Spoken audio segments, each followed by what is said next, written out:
Muy feliz sábado a todos los que nos están sintonizando en el segmento de Jesús y la verdad presente. Y es un placer, es más, es una bendición estar con ustedes en esta noche. Eso es así, invitando nuevamente a las plataformas que tenemos aquí hacia arriba, el cual se le está estamos pidiéndole a aquellos que aún no se han suscrito, ¿no? Que lo hagan, lo pueden hacer en este momento y para que entonces ellos puedan seguir beneficiando de los temas que estamos presentando, las noticias que estamos presentando semana tras semana. Así mismo es, y que si tiene alguna duda, sugerencia, pregunta, en confianza nos puede escribir aquí al email y con gusto estaríamos contestando su petición. Así que vamos a comenzar, pero con una oración. Oramos. Amante Padre que estás en el cielo, Dios, te damos gracias porque en tu misericordia, Señor, mandas a tu Santo Espíritu a tocar nuestros corazones. En estos momentos, oh Dios, te pedimos la unción, te pedimos que tú nos ayudes a llevar vidas piadosas, Señor, y que te podamos honrar en cada decisión que nosotros tomemos. Te agradecemos, te pedimos tu compañía en el nombre de Jesús. Amén. La noticia que traemos a esta noche nos estamos trasladando a América del Sur, allá donde en Brasil están prohibiendo la conversión a Cristo en las cárceles. Dice la resolución 34 del Consejo Nacional de Política Penal y Penitenciaria que ha generado controversia y molestia entre los miembros de la bancada evangélica del Congreso Nacional, ya que recomiendan prohibir la conversión religiosa de los reclusos. El experto en derecho penal, David Silva, calificó como absurda la decisión del Congreso y afirmó que viola la Constitución federal que garantiza la libertad de conciencia y de creencia, así como el derecho al libre ejercicio de cultos religiosos. En su opinión, el tribunal buscará formas de revertir la resolución, ya sea mediante decretos legislativos o a través de la vía judicial. En respuesta, la secretaria de Administración Penitenciaria del Distrito Federal emitió un comunicado en el que asegura que, según lo establecido en la Constitución Federal, garantizado la libertad de culto religioso y el derecho de los líderes religiosos a ofrecer asistencia a los detenidos en el sistema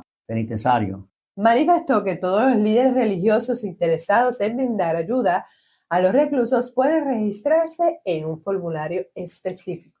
David Silva, especialista en derechos penal, resaltó la importancia de la libertad religiosa para los presos, haciendo referencia a la Constitución Federal y a la Ley de Ejecución Penal.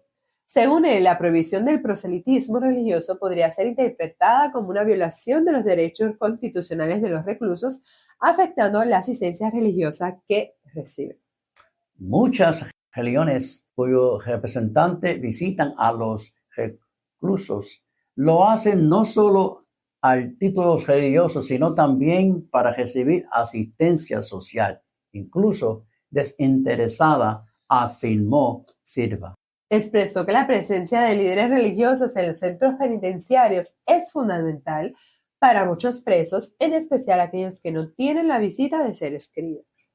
Sobre la medida, el Congreso, ligado al Ministerio de Justicia durante el gobierno de Lula, emitió una resolución en el DOU del 29 de abril que busca modificar las prácticas religiosas en las cárceles con el fin de garantizar la libertad religiosas. A pesar de no tener carácter de ley, la resolución insta a los directores de prisiones a evitar el proselitismo religioso, prohibiendo la promoción de una religión sobre personas de otra fe, lo que podría restringir las ceremonias evangélicas dentro de las cárceles brasileñas.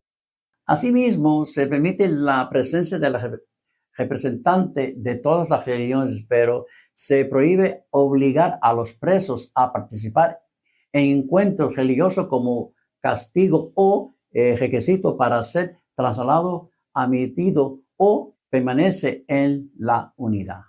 Así que los que nos están sintonizando ahora, estamos hablando cómo los reclusos de la cárcel de Brasil no pueden, ¿verdad? Bautizarse porque ¿verdad? Lo ha dictaminado el gobierno. Así que vamos a analizar la primera pregunta. ¿Qué ocurre con el enemigo? Dice, Satanás usa su influencia para ahogar la voz de Dios y la voz de la conciencia, y el mundo actúa como si estuviera bajo su control. Los hombres lo han elegido como su dirigente y se ponen bajo su estandarte. No vienen a Cristo para que puedan tener vida. Apasionados con proyectos de placer y entretenimiento, se esfuerzan por lo que perecerá con el uso. Así que, ¿qué tiene relación esta cita con la noticia? Pues mira, ahora mismo es triste cuando la mayoría de las personas que están encarceladas, yo digo la mayoría porque pues ha habido, ¿verdad?, algunas situaciones que ha pasado algo y pues sentencian tal vez a un inocente, pero vamos a darle beneficio de la duda. Pero sí, todas estas personas que están allí han estado allí porque han quebrantado la ley. Y son personas que a veces son abandonadas. Sí. Por sus familias o no tienen familia, y la esperanza de ello es la palabra que se le pueda llevar. Exacto. Entonces el enemigo aún mira cómo está haciéndolo con las cárceles, también impidiendo que esas personas acepten a Jesús. Yo digo que increíble que ellos no tengan libertad y también de esa manera el enemigo quiere arrebatársela. Arrebatarle todo, sí. Otra preguntita, Jocabel. ¿Qué debe tener el pueblo de Dios? A cada ministro suyo declara el Señor: tú pues, hijo del hombre, yo te he puesto, ¿por qué? Por atalaya a la casa de Israel, y oirás la palabra de mi boca, y a los apercibirá de mi parte. Eso se encuentra en Ezequiel 33:7. Y sigue diciendo que estas palabras del profeta declaran la solemne responsabilidad que recae sobre aquellos que fueron nombrados guardianes de la iglesia, dispensadores de los misterios de Dios. Así que, viendo esta noticia, nos damos cuenta que hay un ministerio que hacer en las cárceles. Sí, llevar la palabra del Señor, y aunque yo sé que aquí está, la pelea es contra el cuerpo evangélico, pero también decía que habían otras religiones que estaban presentando la misma problemática. Exacto. Le estamos pidiendo que si usted Dios le elige y siente un llamado de Dios para visitar a estas personas, para impartirle el mensaje de Dios, que sea presto para que pueda estas personas tener una esperanza viva, y que aprovechemos que no es la misma situación en nuestro país con los reclusos. Esta triste situación está pasando en Brasil, pero ven cómo el enemigo no deja espacio para él penetrar sus artimañas en cualquier situación. Otra pregunta. ¿Dónde reside la esperanza? Palabra de vida de Gran Maestro, páginas 233 y 235. El único remedio para los pecados y dolores de los hombres es Cristo. Ese Cristo.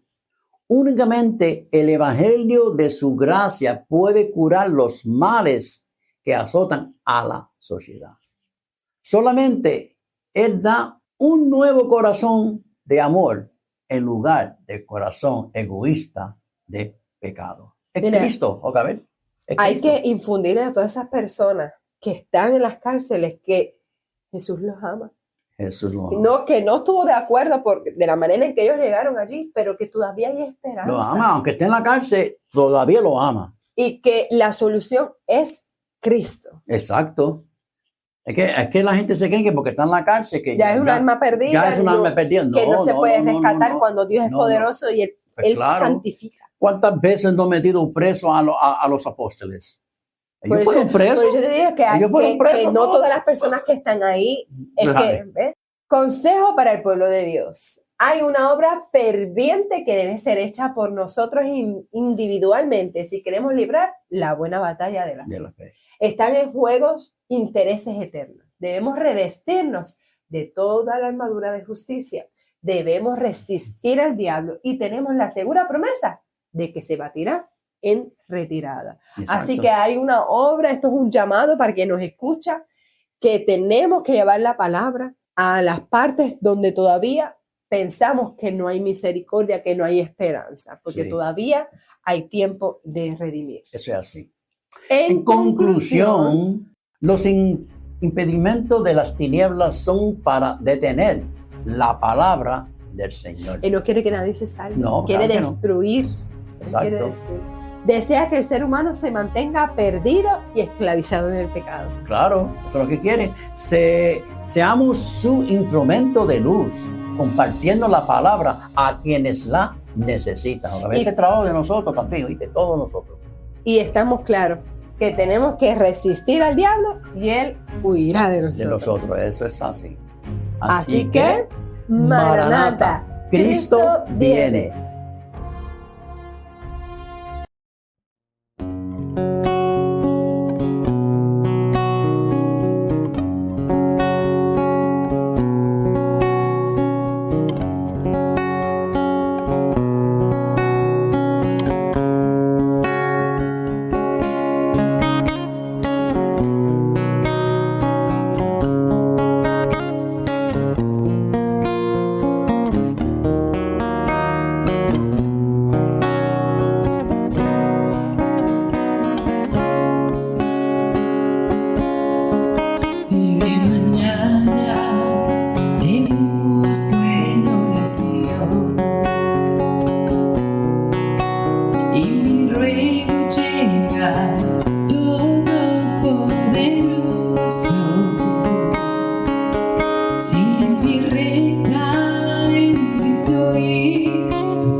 Saludos nuevamente, es un placer volver a estar con ustedes y esperamos finalizar el estudio que tenemos en relación a Apocalipsis 17, Babilonia, la grande, la madre de todas las rameras. Vamos a tener una oración antes de comenzar. Señor y Padre, gracias, porque en tu infinita misericordia nos permites leer las Escrituras y tu Espíritu Santo nos da entendimiento para reconocer lo que está pasando. Ayúdanos, Padre, para que nos preparemos para la próxima venida del Señor Jesús, que ha de tomar lugar muy pronto. Bendícenos a cada uno de nosotros, cada uno de los oyentes, incluyendo aquellos que están utilizando los medios, que podamos comprender y practicar aquello que aprendemos. En el nombre de Jesús. Amén. Amén. Muy bien. Entonces estábamos la última vez hablando sobre la bestia. Particularmente la bestia que está descrita en Apocalipsis 13, que la última vez dijimos que es la bestia que está en Apocalipsis 17, en donde dice allí en Apocalipsis 17, la bestia que has visto era y no es, Apocalipsis 17, 8. La bestia que has visto era y no es, y está para subir del abismo e ir a perdición, y los moradores de la tierra, aquellos cuyos nombres no están escritos desde la fundación del mundo en el libro de la vida, se asombrarán viendo la bestia que era, no es, pero será. Y esa es la bestia que nosotros necesitamos entender ahora, porque esa bestia, si bien es cierto que va a recibir una herida como de muerte, de acuerdo a lo que dice Apocalipsis, el capítulo 13, y el versículo 3, vi una de sus cabezas como herida de muerte, pero su herida mortal fue sanada y se maravilló toda la tierra en pos de la bestia. O sea que esta bestia en una ocasión era, pero esa bestia sufrió una herida mortal y durante el tiempo de convalecencia, esa bestia no fue. En otras palabras, no tenía poder, no era significante, no había ningún significado en su existencia, en lo que estaba haciendo. Así que esta bestia pasa a la historia desde el 1798 hasta el 1929.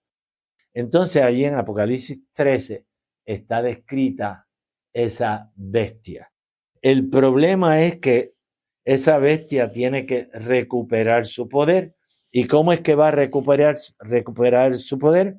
Pues es bien simple. Allí en el mismo capítulo 13 aparece otro señalamiento. Desde el versículo 11 en adelante aparece otra bestia. Esta es la sexta bestia en el orden de bestias que aparecen entre el libro de Daniel y el libro de Apocalipsis. La primera es el león, la segunda el oso, la tercera el leopardo, la cuarta es la bestia indescriptible que tiene los 10 cuernos, la quinta es la bestia compuesta de Apocalipsis 13 y ahora tenemos la sexta, que es esta bestia que dice el versículo 11 de Apocalipsis 13, después vi otra bestia que subía de la tierra. Esta, a diferencia de la bestia principal de Apocalipsis 13, dice, me paré sobre la arena del mar y vi subir del mar una bestia que tenía 7 cabezas y 10 cuernos. Así que esta bestia ahora no sube del mar siendo muchedumbre, no surge en un lugar donde estaba superpoblado, sino que esta bestia subía de la tierra, o sea, un lugar en donde había muy poca población. Dice, y tenía 2 cuernos semejantes a los de un cordero. No eran cuernos de cordero, eran cuernos semejantes a los de un cordero. Y esta bestia que aparece aquí en Apocalipsis 13, 11, tampoco es semejante a un cordero. La bestia tiene 2 cuernos semejantes a los de un cordero, pero hablaba como dragón. Si hablaba como dragón, quiere decir que estaba dirigida por un poder completamente diferente a los del cordero. Si hablaba era porque estaba recibiendo estímulos de un cerebro que no era el de un cordero, porque los cuernos del cordero no reciben estímulos para comunicarse. La boca sí. Por lo tanto, esta bestia, en una u otra manera, es una bestia que está más ligada al dragón que a ninguna otra cosa, porque esta bestia va a hablar como dragón, o sea, con autoridad. Pero el dragón nunca tuvo ninguna intención buena. Todas sus intenciones fueron malas, impías. Él todo lo que quería era control. Así como quería controlar a Adán y Eva en el huerto del Edén, así como quería el control en el cielo cuando quiso sentarse en el trono de Dios, ahora esta bestia que habla como dragón, lo que quiere es poder. El versículo 12 dice, y ejerce toda la autoridad de la primera bestia. La primera bestia siendo la iglesia católica, apostólica y romana. Así que se designa. Por eso yo lo menciono por nombre y apellido. No estoy hablando de los feligreses, no estoy hablando de los miembros de la iglesia católica, estoy hablando del sistema católico. En otras palabras, los líderes, los que gobiernan, los que conocen cuál es la intención, el propósito, la obra, el objetivo, la idea de esta organización. Dice, y ejerce toda la autoridad de la primera bestia en presencia de ella. Si está en presencia de ella, quiere decir que ambos están de acuerdo. O sea, que no es que uno está obrando independientemente de la otra, sino que ambas bestias, ambas naciones están de común acuerdo. Dice, y hace que la tierra y los moradores de ella adoren a la primera bestia. ¿Ven ustedes? El propósito de la segunda bestia, la bestia que tiene dos cuernitos, semejantes a los de un cordero, no cuernitos de cordero, semejantes a los de un cordero. En esa bestia no hay nada de corderito. Cuando dice semejantes a los de un cordero, siendo que el cordero representa a Jesús, quiere decir que en el comienzo de esta bestia había algo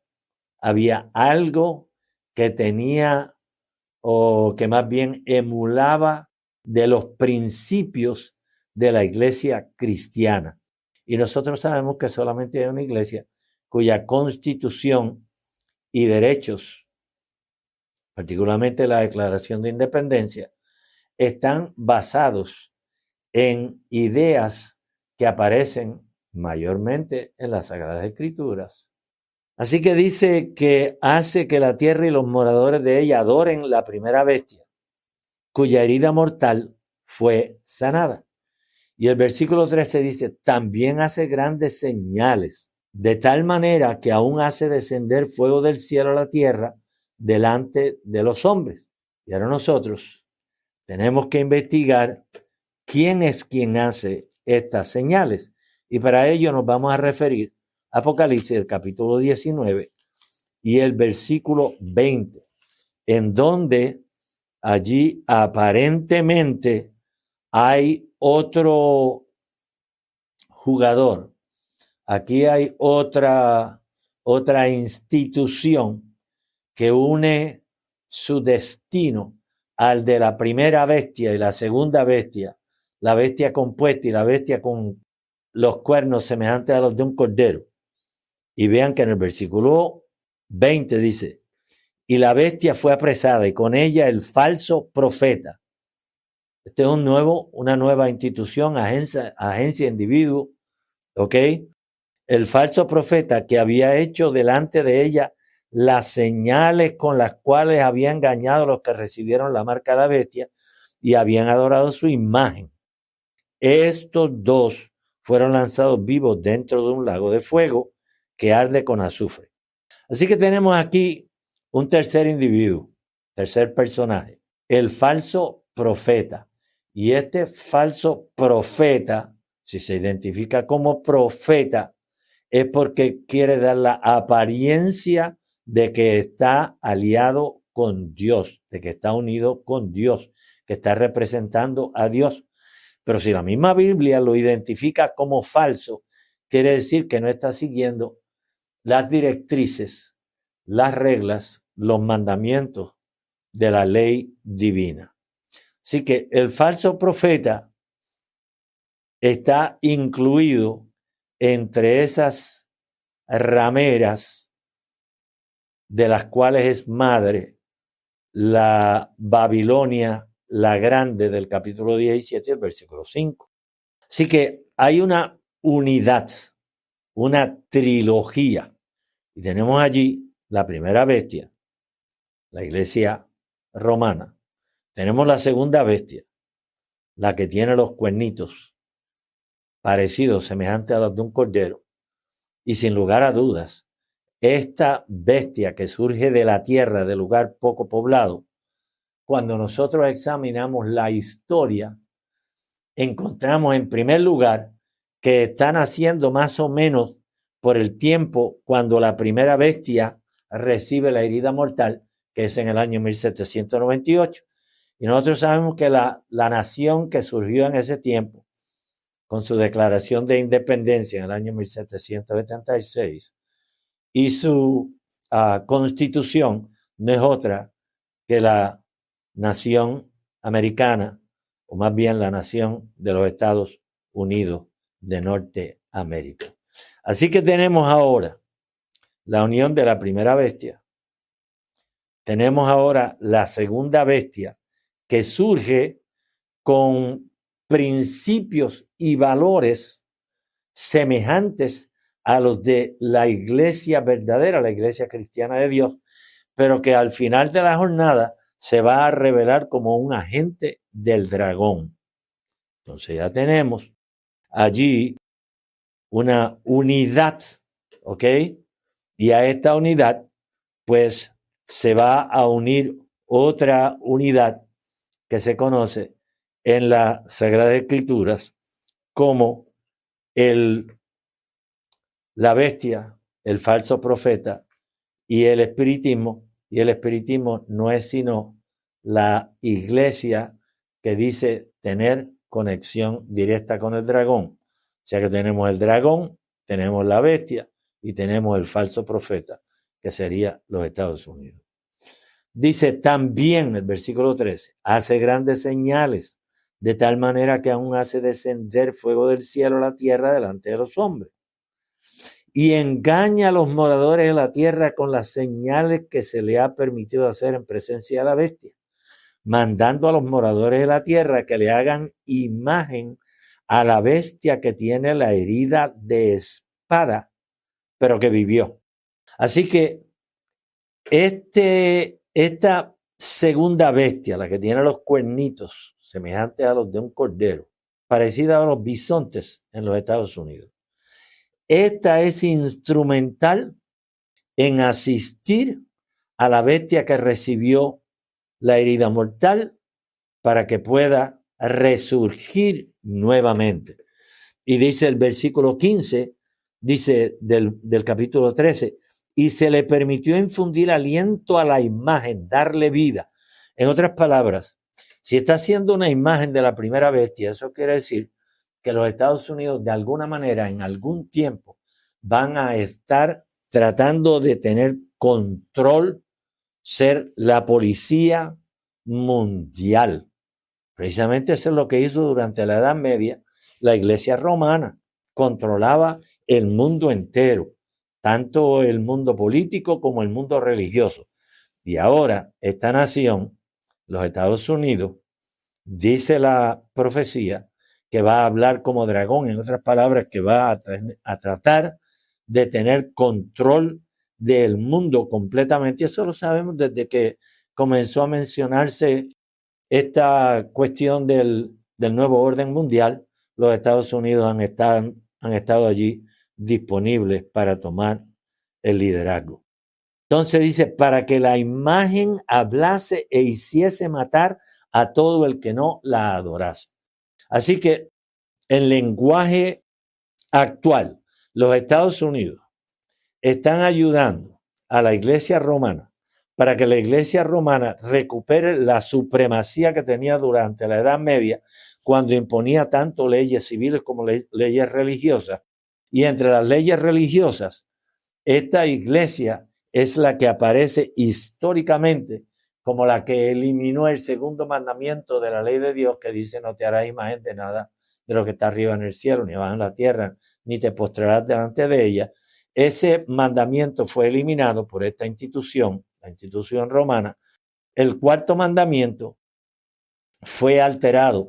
En lugar de, como rezan las Sagradas Escrituras, que dice allí bien claro: acuérdate del día del reposo para santificarlo, 6 días trabajarás, hará toda tu obra, más el séptimo día es reposo para Jehová tu Dios.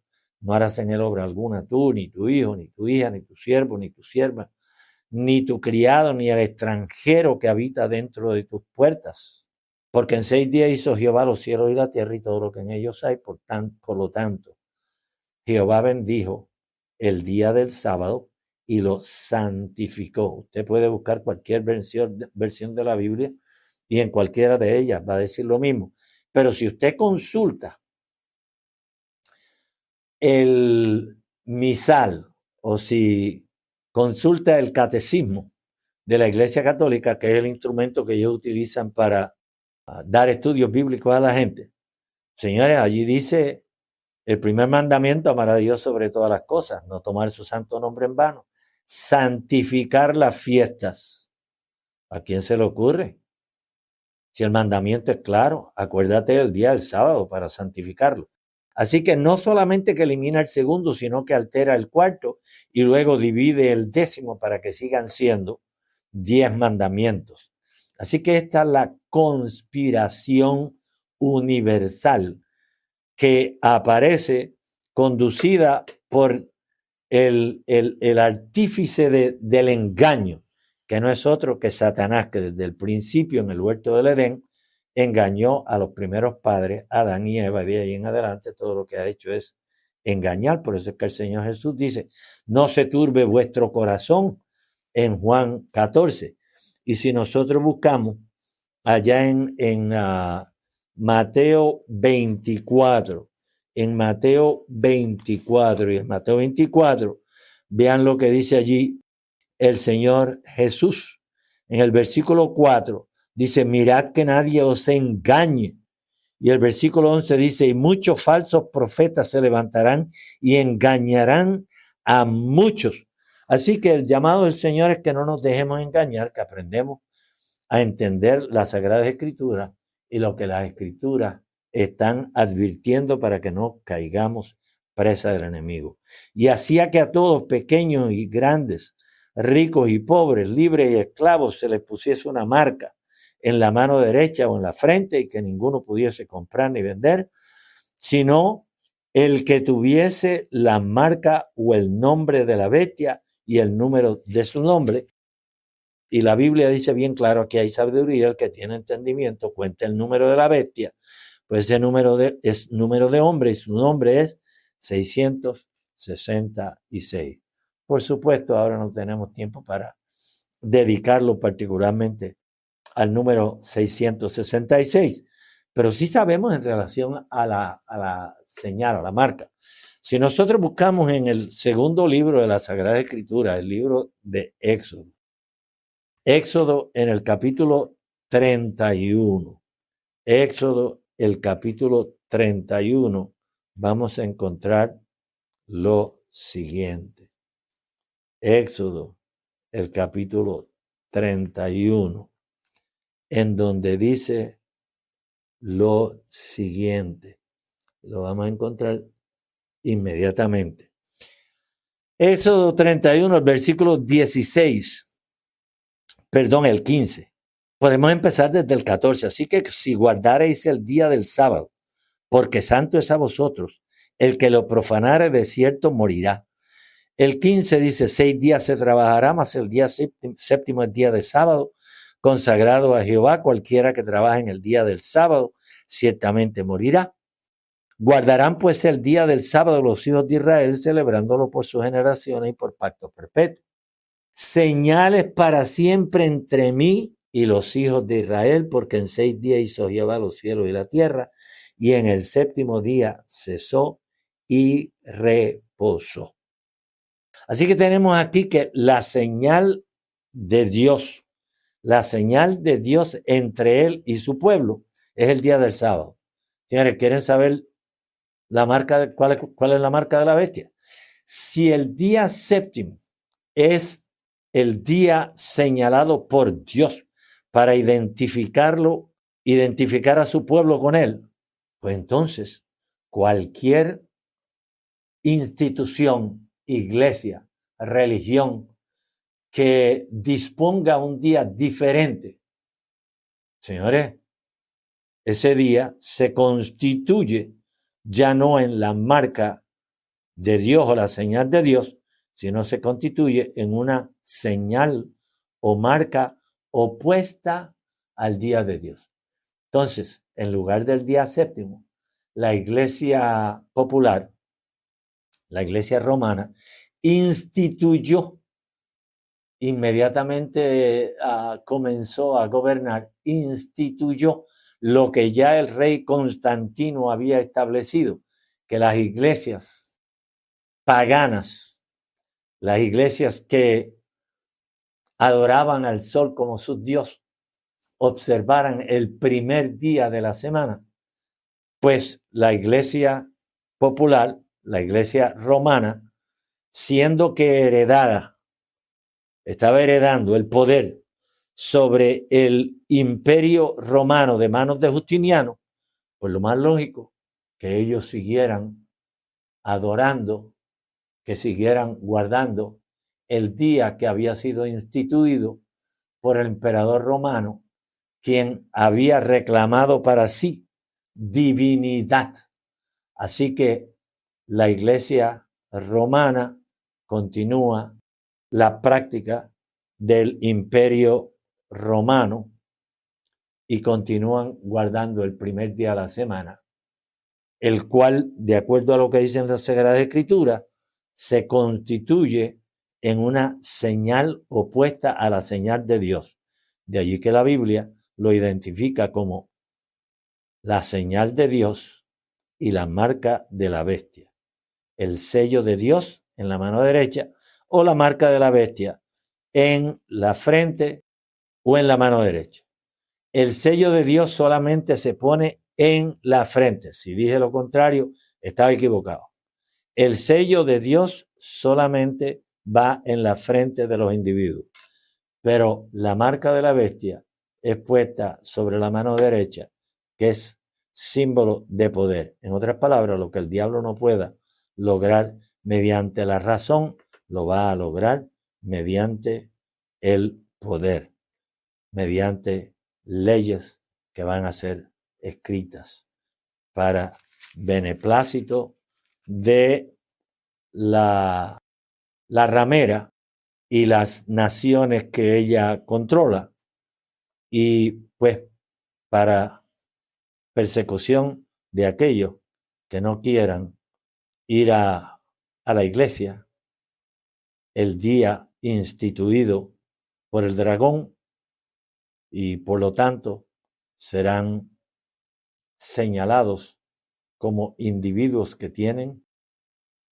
están en oposición al gobierno de la bestia, el falso profeta y el dragón, que está manteniendo una idea, la idea del huerto del Edén, que el alma es eterna, que nosotros tenemos un espíritu que prevalece aún después de la muerte. Así que los moradores de la tierra son los que hacen la imagen, reproducen la imagen de la bestia. ¿Qué es la imagen? Como ya dijimos, el catolicismo amalgamado con el protestantismo apóstata y los gobiernos del mundo, unidad entre las iglesias y el Estado. La bestia de 2 cuernos, Estados Unidos, ordena que se le haga una imagen, le da vida y poder a la primera bestia, el papado. significa que América ha abandonado sus valores para asimilar los valores de Roma. Y nosotros tenemos allí las citas de Apocalipsis 3, los versículos 1 al 10, describe la bestia compuesta. La bestia en Apocalipsis 17, 7 a 8, es muy similar, también tiene 10 cuernos y 7 cabezas y nombre de blasfemia. Y la mujer está sentada sobre esta bestia, de acuerdo a lo que dice Apocalipsis 17, 3. En Apocalipsis 13 es la bestia real, el catolicismo. En Apocalipsis 17 es la imagen de la bestia, el papado, el protestantismo apóstata y el Estado. En Apocalipsis 12, versículo 3 dice, entonces apareció otra señal en el cielo, un gran dragón rojo que tenía 7 cabezas, 10 cuernos y en sus cabezas 7 diademas. Así que tenemos aquí las metáforas que se utilizan para describir el dragón, para describir Roma pagana, para describir la Roma papal y para describir la imagen de la bestia. Todas ellas tienen similares características. Muy pronto va a quedar completamente esclarecida la profecía y el mundo entero va a ver cómo el papado, en compañía de los Estados Unidos de Norteamérica, dirigidos por el enemigo del evangelio, serán los que van a tener control absoluto de este mundo. Y los únicos que van a estar en oposición a ellos son los que están descritos en Apocalipsis 12, versículo 17. Entonces el dragón se llenó de ira contra la mujer, la iglesia pura. Se fue a hacer guerra contra el remanente, el resto de la descendencia de ella. ¿Por qué le hace guerra? Porque guardan los mandamientos de la ley de Dios y tienen el testimonio de Jesucristo. Y el testimonio de Jesucristo es el espíritu de profecía. En otras palabras, lo que nosotros hemos estudiado durante estas 4 o 5 ocasiones, finalmente va a quedar clarificado y el mundo entero va a ver que Jesús siempre su objetivo fue la sanidad, la salvación de las naciones. Que Dios ama al pecador aunque odia el pecado. Y que el único que podría traer dignidad moral, paz y justicia a esta tierra es el Dios creador de todas las cosas. Por eso es que Jesús dijo, sin mí nada podéis hacer. Todavía tenemos tiempo para abrazarnos de la cruz del Calvario, para abrazarnos de la fe, la gracia, la salvación que nos ofrece el Señor Jesús y que podamos enfrentar con la ayuda, la asistencia, el poder divino, lo que ha de venir sobre este planeta. Dios les bendiga, Dios les cuide. Oramos, Señor y Padre. Gracias por tus bondades y misericordias. Suplicamos que nos ayudes para que podamos cada día presentar un frente unido como hijos tuyos a la ola de maldad, destrucción que viene sobre este mundo y que estemos preparados para ir a vivir contigo para siempre. Favores que pedimos y agradecemos en el nombre de Jesús. Amén. Dios les bendiga.